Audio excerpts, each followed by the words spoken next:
Hi, and welcome back to This Week in Voice, Season 4, Episode 16. Today is Thursday, February the 20th, and my name is Bradley Metrock. I'm CEO of a company called Score Publishing based in Nashville, Tennessee. We are really thrilled to be getting back on track for the last slate of episodes of Season 4, and thrilled to have one of our two guests with us today. We'll talk about her in just a moment. Suhas Uliyar of Oracle, who is their Vice President of Assistance, AI, and Integration within the business, is not able to join us for reasons we're not going to go into. He will be a guest before the end of the season. We will have him on. Who we do have with us, and I'm very grateful for it, is Corinne Kleinman. Corinne, am I pronouncing that right? Yes. Of Georgetown University. Corinne, this is special. You are the first undergraduate student that we have had on this show in 4 seasons. Take a moment, tell us who you are, tell us what you're doing with Georgetown, tell us where you are right now, because it's a little bit different, and what you hope to do with voice technology and AI. Okay, cool. Yeah. Well, this is really exciting. I'm a student at Georgetown. I'm in my junior year. But this semester I'm studying abroad in Edinburgh. I'm at the University of Edinburgh. It's currently snowing. I'm studying computer science, and I'm also have a minor getting a minor in linguistics. And I'm really interested in voice technology and also the overlap between computer science, technology, and also linguistics, and sort of seeing what you can do with that. That's fascinating. How do you, just out of my curiosity, how do you arrive at being interested in that? Tell us a little bit about how what turns you on to that? So I really like computer science. I really like my classes. I like sort of the way you have to approach programming and thinking about computers and sort of problem solving in that way. And then I did this really cool class. I've always kind of been interested in languages, but I did this really cool class my sophomore spring that we studied Egyptian hieroglyphics. And it was such a fascinating class, and sort of thinking about how language has changed and like the way it changes, and sort of seeing how researchers have used technology to get a better understanding of Egyptian hieroglyphics. Really sort of like started that interest, and then I continued to take classes like natural language processing that have like really sort of helped to develop that interest. Very cool. Yeah, I think it's just phenomenal, about this emergence of voice technology and the AI that sits underneath it, that just the way that it unites the harder skills, the software development and the coding and things of that nature, with the softer skills like the language arts and that linguistics knowledge and intent and meaning and all those, and how we communicate. I think that's super interesting. So thank you for being on the show.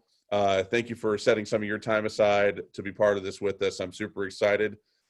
With that, we'll get to the news.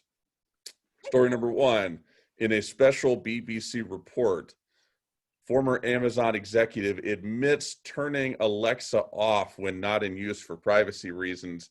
Now, I want to get your thoughts on this. I'm going to preface it by saying, I think it was season 2. I forget what season it was of This Week in Voice, where we had one of Amazon's Alexa champions on the show. And she was talking about how, so Alexa champions are people that Amazon just anoints, hey, you've done some Mhm. really cool stuff with Alexa. We're going to start calling you an Alexa champion and celebrate your work publicly. So this Alexa champion, this software developer in the space, talked on the show about how she and her children develop for Alexa and develop voice experiences and have fun doing it. But at night, when they're done, she unplugs all of them. Mhm. And I just thought that was utterly fascinating. What are your thoughts as you see this article and see the reality that you got former Amazon people saying they don't really trust it? Do you trust voice assistants, the mainstream ones, or do you not trust them? Share with us your thoughts. I personally am a little wary of sort of Alexa and the Google Home sort of technologies. Um, be, um, I always have been. I'm not didn't have distinct ideas why. My dad has an Alexa in his apartment, and it freaked me out sort of um the fact that all the lights were connected to the Alexa, so you couldn't actually use any of the light switches in his apartment because then it would screw everything up. Um, and so like sort of the idea of talking to essentially a technology, trying to have a conversation with what feels like should be a person, but is not actually a conversation, is kind of weird to me anyway. And then sort of reading this article and learning about the technology, to me, it's kind of, my first thought when I was reading it was that so many people don't really think about it. It's like the Alexa is just something that's kind of there, and if you're listening to music or wanting to hear the weather, it's something that's part of your home, and you don't necessarily think about the consequences and what else the device can be listening to, and sort of even the fact that Amazon, important people at Amazon have concerns, and it's definitely worrying to see its popularity in the marketplace. What would it take? So there's been this sort of evolution of on this issue of, it was discovered that all these companies were using human beings to sort of go behind the technology and listen for the purpose of quality control. And to a large degree, that's now sort of been dismantled after public backlash. Are these companies moving in a direction that will make you more comfortable, given, you as a young person in college, you're growing up with this technology, you aspire to be in the space. Are these tech behemoths, are they moving in a direction that makes you more comfortable, or are they just sort of sitting out in space, not making you more comfortable at all, and there's really nothing that could be done to make you more comfortable? You're just always going to be wary, and that's that. I think, to me, what is the most worrying is that we're relying on these sort of giant tech companies to be making sort of ethical decisions. And because currently a lot of what these companies are how they change their practices is because of public backlash, and there's not sort of a lot of legal restrictions that are being put in place. We've had several conversations about sort of data ethics in some of my classes, and so to me, I think until there's more outside restrictions, I will personally continue to worry about what these companies are doing, because it just sort of feels like they're mostly out to make money, and they're only going to change those policies when it kind of stops making money and it starts putting them in a bad light. All right. So you're an anti-capitalist. Just a little bit. Hey, that's allowed on this show. So yeah, interesting. So you're in favor of regulation. You're certainly not alone. Thank you for the comments on that. That's we're going to hear a lot more about that in 2020. I can tell you that.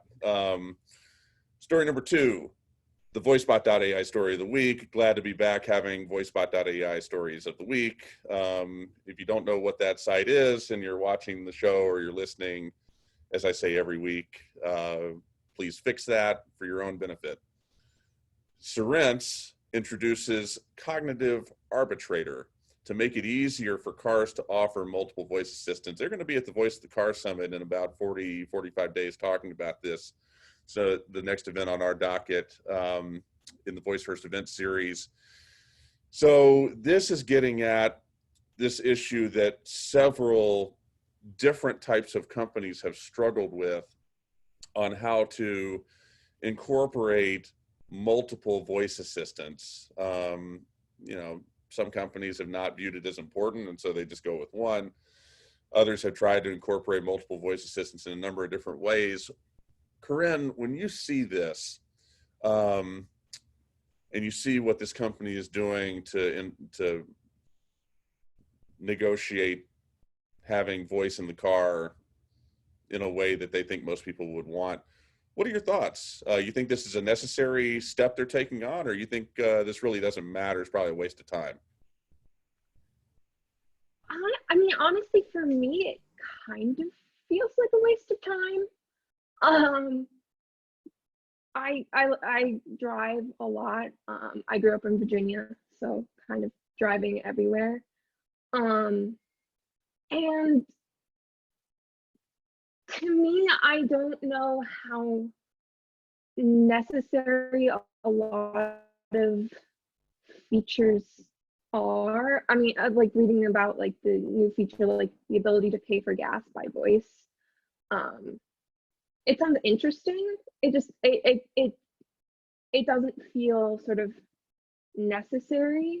And I also would sort of be hesitant sort of seeing how much adding like voice assistance like does to like attention to driving and sort of like safety on the road. Because I mean, like even having sort of like Bluetooth in the car can kind of be a little bit worrying, like with like taking calls while you're driving, and sort of like distracted driving. Yeah, there's definitely a debate on whether what role, how are we going to limit voice in the car? What limitations are we going to place on voice in the car so that it is not distracting and it overall adds value rather than subtracts value from the safety and everything going on in the car. It's interesting to think, and one of the things we've seen with voice assistants in the car is that it's not a top reason. It's not a number 1 or even number 2 on motivating somebody to buy a new car. Nobody's buying a new Acura because it's got Google Assistant in there rather than Alexa. Like, nobody does that. However, we have seen, and the data has shown this, and these automakers are keenly aware of it, that while it's not one of these top preferential, considerations, it is high enough on the list to where it serves as a tiebreaker. Mm-hmm. So if I am considering, 2 cars, got a Kia over here and a Mazda over here, whatever, and I like them the same, and one of them and they're the same price, basically. One of them's got Alexa in it, and the other one's got Google Assistant in it. And as it turns out, Alexa is what I've got throughout my house. Well, then we have seen, and the auto industry has seen, that in the case where there's a tiebreaker that's needed, that's it. Mhm. So it's super interesting, and that with it being a tiebreaker, these automakers have really been aggressive in thinking about the technology and incorporating it, and so I guess my question for you is, number one, do you view it that way? Number two, what do you think? Do you think that we'll end up seeing something like that in other environments, in the office or even in the home, where because that's what Cerence is doing. They're creating the opportunity to choose between multiple voice assistants because they don't want you to say no to buying a car because it doesn't have the voice assistant you want in it. Do you see more of that playing out, or you think that that's, you sort of indicated it's a waste of time? Do you think that we'll see more of this, or this is going to be pretty short-lived? I would personally guess that we'll probably see more of it, because I think voice technology is something that's not going to go away, and I think it's going to become something that's more prevalent, sort of everywhere. I think it'll sort of start coming into sort of different products, like kitchen products, and like just general things in the home. I still sort of am not like, to me, if I was going to buy a car, I personally wouldn't even care if it came with sort of a voice assistant. I think that's me personally, rather than something that would be necessarily a greater trend. No, that's interesting. So that's good to know. Yeah, because obviously different groups of people look at cars differently, and I think I don't know. I've thought about it for myself. I think that I definitely think that I would. It would swing me one way or the other, but I could see the thought too that, well, maybe I'll just replace stuff in the house. It's an interesting conversation, and it's one that we look forward to delving more into in April. I'm going to move on. Story number 3 is Samsung integrates Netflix into Bixby voice assistant. My question for you here, it's definitely a storyline for 2020 as far as voice is concerned, what Samsung is doing with Bixby. They've rolled out a Bixby marketplace where individuals and companies can create voice experiences. Bixby capsules is what we call those, as opposed to Alexa skills. And they're definitely gaining some traction. What are your thoughts on Bixby? You're a young person, you're looking at getting into this all as a career. Alexa and Google Assistant have grabbed a lot of headlines. What are your thoughts when you look at Samsung and what they're doing with voice? Share those with me.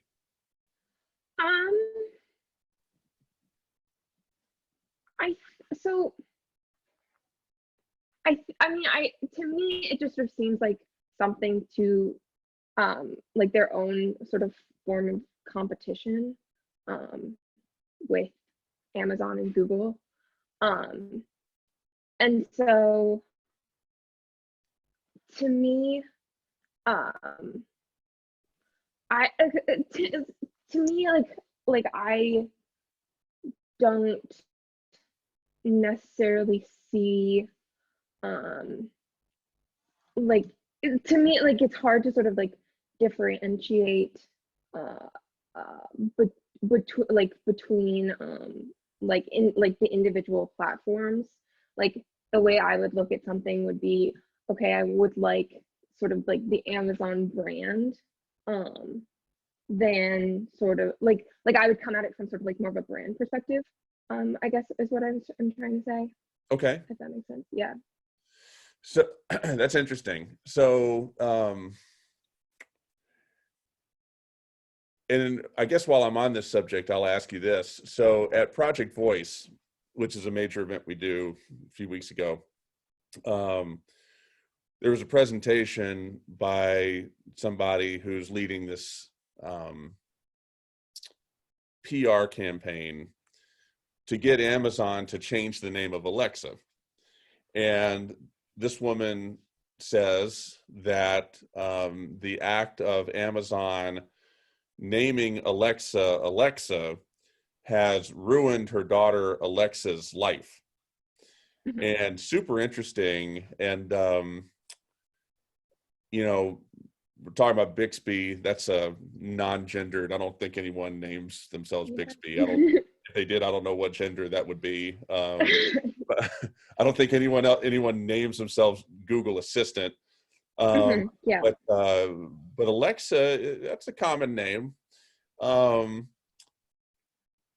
Does that? Yeah, all these companies are juggernauts. They're all behemoths. But abstract that out. Ignore that for a minute. Does it bother you? Being in college, learning about this stuff, and really saturating yourself in the theory. Does it upset you that someone would name a voice assistant after a human being, or do you think that is entirely appropriate? I don't know if I necessarily see it as appropriate. To me, it makes a lot of sense, sort of marketing wise, because it makes it feel like you're talking to a person.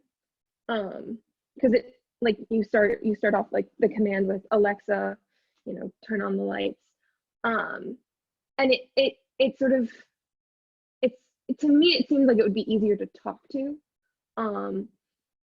I can see where you're well, that's actually from. Amazon's defense. Is Right, that right. Yeah. I can this would be going back to the privacy issue from earlier. Like if you had someone whose name was Alexa, the device would constantly sort of be in use and responding to the situation, which sort of makes things difficult. I don't know if inappropriate is sort of like the right word for what I like. So let me sort of frame it a little bit differently, because we've had a lot of women on this show, because women are very involved with this technology for some obvious and some not so obvious reasons. And you get, I would call it, divergent opinions on on issues related to voice assistants and gender. And I just find it all very interesting. So what I hear from you is that it's permissible for Amazon to create a female voice assistant, and even beyond that, it's permissible to name it with a woman's name for the sake of cultivating usage and utility. Is that what I'm hearing? Yes. Yeah. I personally would feel more comfortable sort of feeling like I was talking to a person. Okay. Very, very interesting. Yeah, that's great. Well, there's no doubt that, with what not just Amazon and Google are doing, but Samsung as well, I'm excited about that. And, it sort of sidesteps these issues we were just talking about, but an interesting story with Bixby nevertheless. I want to move on to story number 4 and get your thoughts on this. Story number 4 centers around a white paper that Voicify just released, in which they unveil something they call the modality framework for creating multimodal voice experiences. When you, we're going to rely on people like you to create good multimodal voice experiences. So, there's a whole conversation that takes place within, not just people who work in the space, but everybody else, about how can we how can we add voice to existing graphical interfaces, experiences, screens, and create something compelling? Is this an area that is of interest, is more of interest to you than other areas? What are your thoughts on, when you look at this white paper, which had a lot of interesting stuff in it? Mhm. Share with us your thoughts on what goes into a good multimodal voice-oriented experience rather than one that's just voice only. What were your takeaways, if any, from the paper that Voicify released? Um, I, my one of my first thoughts was sort of going. I saw a demonstration by it's a company I think that works out of Edinburgh that was doing um animation based on a, it's a sort of like a video of someone speaking, and it's animation based on that video and that sound. Um, and so it was interesting to sort of like combine reading this article with sort of looking at that example, and sort of thinking about what what went into like coming up with this idea and that technology. Um, I particularly thought it was interesting uh, talking about the context and the conversation, because a lot of times I sort of see voice in like a private, like in the home where it's kind of quieter, and um, it would be easier for sort of voice to be picked up. And so um, thinking about where else like we're looking to incorporate voice into sort of like daily situations, and then um like just sort of like like how it would be incorporated into sort of a like more like mobile lifestyle.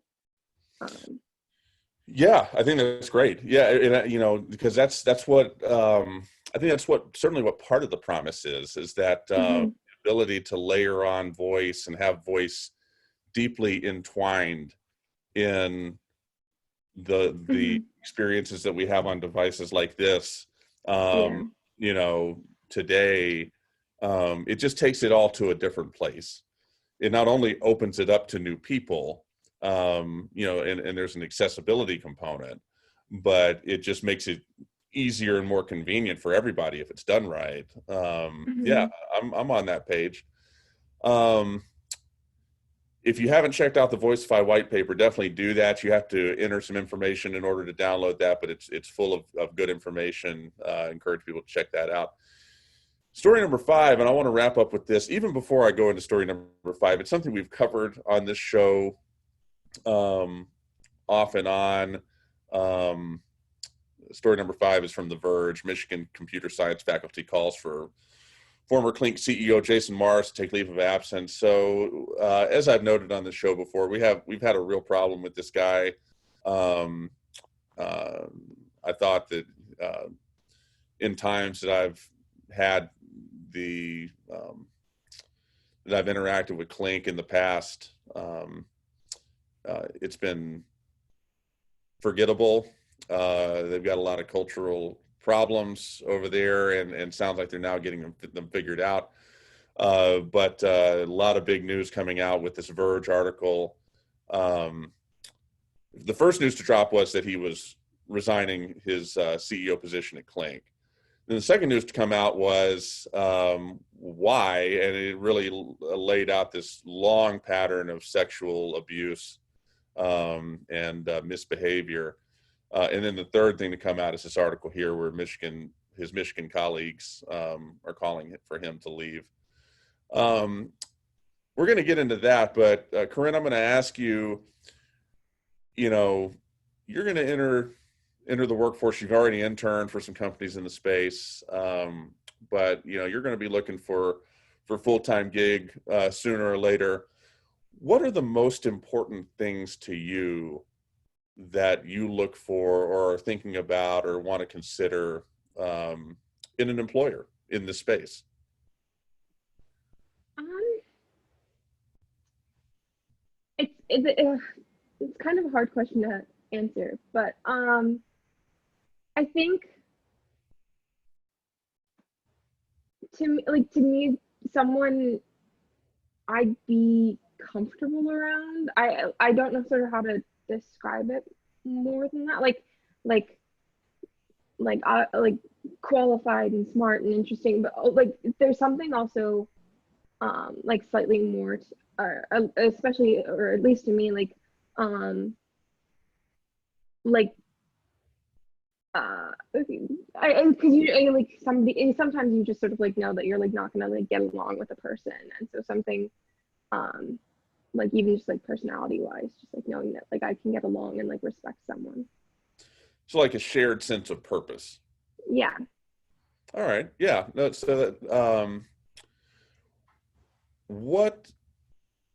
what did you think when you were looking at this article about this guy from Clink? The news had come out that he had, I mean, sexual abuse is probably letting him off easy for what it Mm-hmm. actually was. It was just a really profound and disgusting pattern of behavior. But this story is about now that he's done that, his colleagues at his academic institution want him gone. Mm-hmm. And I'm just curious to get your thoughts on if anything in particular jumped out at you about this story. Yeah, I will say that my one of my first reactions was um that it felt kind of like, and I don't know if it was sort of the way that the article was written, but it felt like the University of Michigan was not doing a lot um in this scenario. Like it felt like it was sort of doing the bare minimum, um, which is uh I because I go to Georgetown, this is an issue across most college campuses, but it at Georgetown it feels very much like if there's any kind of issue, especially with sexual harassment or in that area, it feels very much like schools try to do the bare minimum. Um, and so sort of that was the first thing that kind of jumped out at me was I didn't feel like the school was doing its best to make sure that its students were safe. Hmm. That's not a real ringing endorsement. But I also would like acknowledge No, that there's you're right. probably a bias in that Yeah, no, no, article. no. I don't think it's how the article was written at all. I think it's just the flat out facts. And you know, Yeah. they're definitely slow playing it because Hmm. interestingly, the guy had just gotten tenure Yeah. at Michigan, and so I guess they have to um, respect their own previous decision and sort of Hmm. be considerate to it as they make a decision. But Yeah. yeah, it's just an unfortunate set of circumstances, to say the least. And good to get your thoughts on that, because I hate ending with a sort of unsavory story, Mhm. but hey, sometimes you do what you got to do. Corinne, I appreciate you taking the time to chat with an old, boring person like myself. This was great. This was really fun. Thank you so much Uh, for having me. yeah, yeah. Looking forward to seeing where you go and what you do, and you know, it's an exciting space, and there's a lot of room in it, and Hmm. a lot of things we need done. So I hope you're learning a lot, and you get ready to put the hard hat on, because your assistance is needed. Stat over here.